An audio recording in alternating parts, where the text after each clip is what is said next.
కాసేపట్లో హైదరాబాద్కు ప్రధాని మోడీ. బేగంపేట ఎయిర్పోర్ట్లో స్వాగతం పలకనున్న డిప్యూటీ సీఎం భట్టి. హెచ్ఐసిసిలో జరిగే అభివృద్ధి పనుల శంకుస్థాపనలో పాల్గొనున్న సీఎం రేవంత్.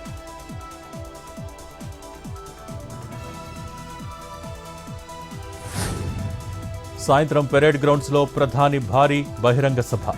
సభకు 1,00,000 మందికి పైగా హాజరవుతారని అంచనా. 2,000 మంది పోలీసులతో భద్రతా ఏర్పాట్లు.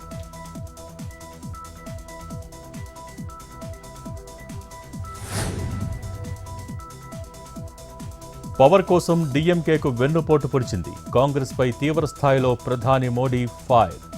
హస్తం ఎప్పుడూ ఇంకో పార్టీపై ఆధారపడుతుందని విమర్శలు.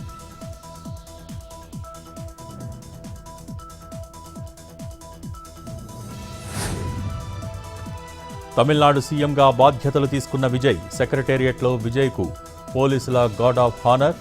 సీఎంకు అభినందనలు తెలిపిన సెక్రటేరియట్ ఉద్యోగులు.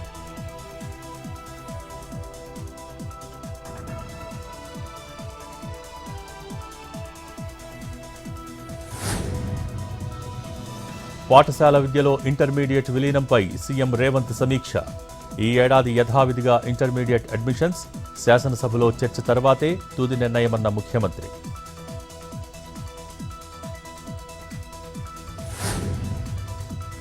సిద్దిపేట జిల్లా హుస్నాబాద్లో బీసీ సంఘాల ఆందోళన. ప్రధాని టూర్ సందర్భంగా కాంగ్రెస్ ఆధ్వర్యంలో నల్ల బ్యాడ్జీలు ధరించి నిరసన. చట్టసభల్లో బీసీలకు 50% రిజర్వేషన్లు ప్రకటన చేయాలని డిమాండ్.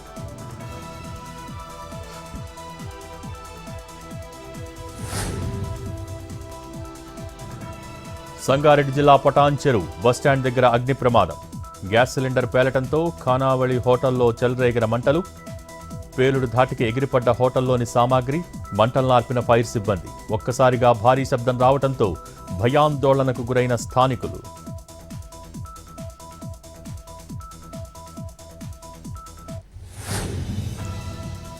భద్రాద్రి కొత్తగూడెం జిల్లా అశ్వాపురంలో ఆర్టీసీ బస్సు ఢీకొన్న ట్రావెల్స్ బస్సు. కండక్టర్ సహా 10 మంది ప్రయాణికులకు గాయాలు. మణుగూరు ఆసుపత్రికి తరలింపు.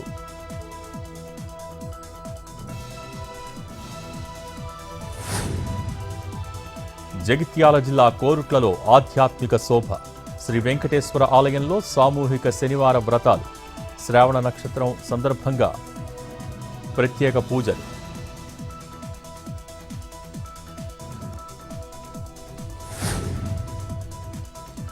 బంగాళాఖాతంలో ఉపరితల ఆవర్తనం.